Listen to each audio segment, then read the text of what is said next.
Hello and welcome to another episode of The Huddle. My name is Chris Guscott and we are back after an extended absence due to the recent spell of hot weather which has wreaked havoc with the Gridiron SA season. On today's show we'll be looking back at round 15's action which took place in Dry Creek. We'll head to both of the team camps as they prepare for the upcoming preliminary final and we'll break down the match, so stay tuned. The first matchup of round 15 saw the Port Adelaide Spartans take on the Adelaide Eagles. This match should have been a dead rubber as the Spartans were a game and a half adrift of the third place Chiefs, yet a game duty penalty on South City cost the Chiefs a win and left the door open for the Spartans to make a dramatic 11th hour run into the finals. Port Adelaide needed to break their poor offensive form against the Eagles to do so, having scored only 6 points in their last two contests against Adelaide. Yet with the Eagles cautious to have no damage done before the finals, this match could be set for an upset. So here we go between the Eagles and the Spartans. The Spartans looking to creep into the finals. Can they pull off the upset to scrape in? We start in the first. Second and short on the opening drive. And John Tamani Sewe, he will tear through the middle of the defence for the first down. He's eventually brought down by Jason Bonello, but not before he makes a big play towards midfield 2 plays later on second and long. Tamani Sewe, he will get the handoff and he will dance his way past the line of scrimmage for another big play. He will not be brought down, but Aaron Dixon will just take the ball away instead. Terrific strip from the safety, and the drive was halted before it became threatening. Port Adelaide now looking to make the most of their early defence. First play on the ensuing drive. Now it's Port Adelaide's turn to do the running. Evan Chewy gets a sizable gap to work with thanks to his offensive lineman, and he's in the secondary for the first down. They can't convert on the drive, however. Next drive, and the Eagles will get back to what they do best. John Tamani Sewe gets the gap, dodges a tackle before being stopped before the first down marker. Spartans' next possession. And Oakley Abella is right there on the case for this lead run. Gets into the backfield to bring down the running back for the loss of yards. Both defences on top early in this one. Scoreless after one. Into the second we go. 4th and 12 on the same drive. And this sums up the Spartans' offense to begin this match. Novice mishandles the snap, and the Eagles are able to recover it. Neither team to this stage had reached the end zone. Next play with Adelaide in possession. John Tamani Sewe will not have room to move this time round. He is met by a wall. The Spartans in the backfield brought down for a loss of yards emphatically. Few possessions later, Hallman will sit back in the pocket and find James Yeend, who takes an acrobatic catch to pick up some valuable yards. The passing game was rarely used in this one thanks to the windy conditions. Next play, and this won't be as effective. Jason Bonello prevents the read option from developing. Josh Williams makes sure there is no extra yardage to be had. After forcing a 3 and out, Eagles now 3rd and 4, and here comes the big frame of Hallman. Read option works in his favour on this occasion. He is able to fly past the defenders for the first down, and extra as the clock 1 down in the second. 2 plays later, 2nd and 6. And this sums up the first half in total for both teams. Both quarterback and running back have trouble with the snap, and the Spartans are able to shut down the drive by recovering the fumble. Both teams combined had just 6 first downs in the first half, so tough going in this one. 0-0 deadlock at halftime. Time to move on to the third. 2nd and 11 for the Spartans. Ryan Hassel filling in under center, and he gets a warm welcome from Carlisle Jones. Jones makes a quick adjustment to trip him at the ankles for the sack, and the Spartans are in an early hole. That would force a punt, and here comes Hallman again. The read option continues to provide him space, and even when he doesn't have space, he just keeps going. As Brad Perkins found out, Novice eventually needed to bring the big man down. Physicality on display in that one. 2 plays later, 2nd and 10. Hallman will get to display his huge arm, but it is Dixon who steals the show. Incredible interception to rob the Eagles of the opening score in this contest. And the Spartans will dodge another bullet to keep the match tied at 0. Spartans forced to punt, however. 1st and 10 for the Eagles, and the league's leading rusher will do some damage. Ian Knowles, he gets some green grass to work with and will move the chains despite a desperate tackle from the safety. Very next play. And Nolte this time will break the defence in a big way. Takes the handoff through the gap at right tackle and will not be touched from there. 40-yard touchdown for Nolte to give the Eagles the first lead of the match, 6-0. Can the Spartans bounce back with it all to play for in the second half? 2nd and 8. Dixon gets the fake fullback handoff, and he will put on his dancing shoes to get into the clear and get past the first down marker. Spartans are mounting a fight back. Next play. And the fight back, it will be halted for now. Angus Henderson runs into a scrum of Eagles and the ball is poked loose by Matthew Lindley and eventually recovered by Adelaide to stop the charge. Port Adelaide running into some problems, second and long for Adelaide. And as this game goes on, the field is just opening up more and more for Nolte. Precisely cuts outside, turns on the Jets to get down the sideline. Big first down play. Adelaide starting to assert their dominance. Second and long again. And again, Nolte is going to slice open the defence. Back to that reliable read option, and it is working a treat. He gains 14 yards to make another first down. Quinton Giles looks to have stripped the ball, but his appeal is no good. Eagles keep charging. Spartans under pressure as we head into the fourth. Now 3rd and 13.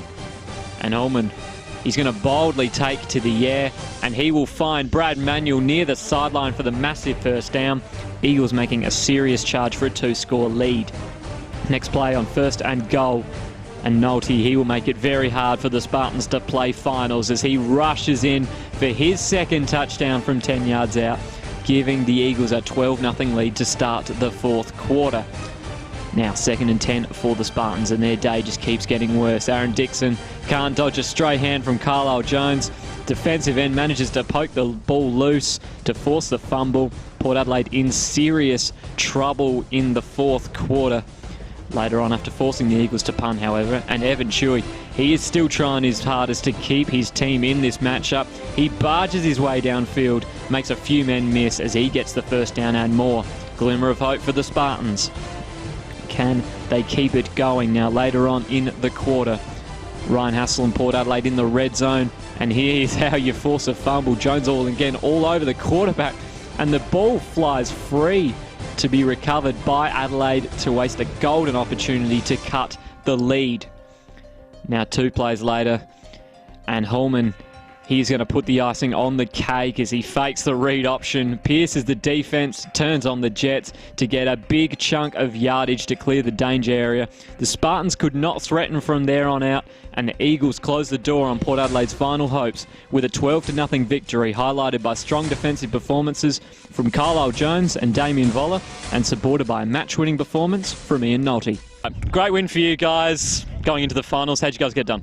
Oh, just pure determination. We had to win this game to get a good momentum for the finals. Yeah, we had to get it done today. Absolutely. Momentum up. Absolutely. So you took one half and you dismantled the defence. How are you feeling out there? Yeah, pretty confident at the moment, but yeah, just trying to get the younger guys up ready for the finals. But yeah, I'm going good. Exactly. I was just going to say, now you're in the finals. How confident is this team going forward that you guys can win it again? We're fairly confident. We're going to give it our best shot, and we're ready to take it out. Unfortunately, due to technical difficulties with the game tape, the Razorbacks-Oilers matchup could not be shown on the Huddle.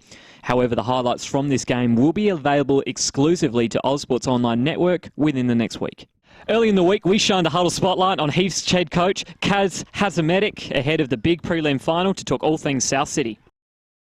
All right, first question, how are you guys feeling coming into the finals? Oh, look, there's always, a bit of nerves from, guys that are new. They don't know, the tempo ups a little bit. It's not like it's a win, home, loss, that sort of thing now. Now it's do or die. Everyone, even the guys that are experienced, if they don't have some form of nerves, I think, they're kidding themselves.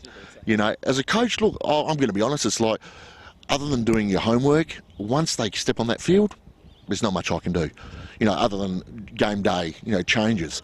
But so the nerves from that point of view, I'd rather be a player than a coach, because you can't do anything as a coach. Once they're on the field, they miss tackles, they drop balls, or they make great catches, or they do that. So, it's how they train this week, what they listen to, and what they take into the game. Yeah. Okay, so you've got 3 quarterbacks rotating around at the moment. Can you tell us what the quarterback position is at the moment? No. I can't at the moment. Look, it's. I think everyone knows. Look, all 3 have been injured or have gone away. Or we've had a pretty bad season as far as, I've actually thought we've done pretty well. Simon, who stepped up from the juniors, it's a new world coming up into the men's. and he's been unlucky. He's had a few injuries. He's gone away for the World Cup training, been away with the Australian team. Raf, who was the second string, look, he doesn't get many reps, so he had a great game against the Razorbacks and things like that. So look, at the moment, look, you'd probably say Ruz, if he pulls up well. But Simon had the training, so he's ready to go as well. So, we're not short of it, but I'd like more reps as we're going to be doing tonight. Regardless of the quarterbacks, you haven't lost to the Eagles all year. You must be feeling confident. Are you going to keep things the same, or are you going to mix things up a bit? Look, you turn around and say we haven't lost all year, but all those games were very close, other than the last one. But even that, I don't knock the Eagles. I coach them, and it's like they're a great team and they're well coached. And on their day, they can beat anyone. So we've got to do the right thing, do the things that we've done well against them, and things that we haven't done as well. That's what we've got to work on tonight and Wednesday night. So, All right. Final question: can you win it all? Can we win it all? We can win the whole thing. I think any club would think that too. On our day, we've got the talent to go all the way. What you bring on the day is what you bring. So we'll take one game at a time, as a cliche. So this week first. And then I'd love to have another go at the Razorbacks. On the other side of the spectrum, we talked to Nathan Van Pamelen from the Adelaide Eagles to discuss their chances ahead of Saturday night's match.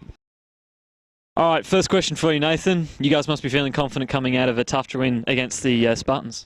Yeah, no, it was good. Spartans played a good game, but we got the win, so that's what we were looking forward to. So it's all about preparing for the Chiefs now and stepping into semi-finals going strong. I was just going to say, you've got the Chiefs now, and you haven't been able to beat them all year. Is that going to be playing on the minds of the guys? A little bit. We like to think that we beat ourselves a bit in the other games. Chiefs did come out with what they've got, and we're feeling a little bit confident about bringing out our A game. So yeah, it should be a good game. What's the one thing you guys are looking to fix to be able to get over the Chiefs? You mentioned that you may have beaten yourself. Are they going to turnovers or? Turnovers are definitely a big key. We did have a lot of them, especially throughout the whole season. Penalties are another thing. Definitely brought our game down. So we'll get on top of that, and we should be right. So getting past the Chiefs this week, you're hoping for that anyway. But you guys confident you can do it all? Oh, well, if you're going to make it to the grand final, you definitely want to come home with a cup. So defending champions would be really nice to bring it back home. So yeah. Now, after hearing from the teams, it's time to break down the prelim final, which will take place at 7:30 at City Mazda Stadium between the Eagles and the Chiefs. This match is highly anticipated and has been one of the most entertaining battles throughout the regular season. What makes this match more enthralling is how the Chiefs will be fighting for revenge following last year's heavy grand final loss to the Eagles. These teams have met 3 times this year, and each time the match was decided late in the contest, even then their round 11 clash when the Chiefs prevailed by 10 points. Due to the close nature of these matchups, it is easy to pinpoint how the Eagles have struggled to win the tight affairs, and it will ultimately come down to turnovers, as shown on screen now. The Adelaide Eagles have conceded the most turnovers in the league, yet have particularly struggled to take care of the ball against the Chiefs, as they average almost 5 turnovers a game against them. This is an extraordinary number, and even though South City leads the league in turnovers forced, the large gap in between their season average per game and the matches against Adelaide show that this could potentially be the deciding factor. The source of these turnovers could be seen to be the fumbles from the running backs, but quarterback Nathan Holman's performances could also be to blame. Although he has not been starting in the first 2 matches, Holman's stats against the Chiefs are less than appealing. His ability to throw the ball deep is not disputed, but he has had trouble penetrating the secondary of South City, which was especially shown in their last matchup against Adelaide, where he threw 5 interceptions as the starter. Whether Holman will be able to turn it around remains to be seen, but the Eagles will surely hope so, as Holman averages an interception every 3.6 passes. There is no doubt that this match will be close, but the Chiefs should have the form and should be able to sneak home to book their place in the final. Thank you very much for joining me today on The Huddle. Be sure to check out Oz Sports for everything sport and everything Gridiron SA related. Make sure you get down to the prelim final on Saturday night at City Mazda Stadium, which starts at 7:30 p.m. But until next time, catch you around.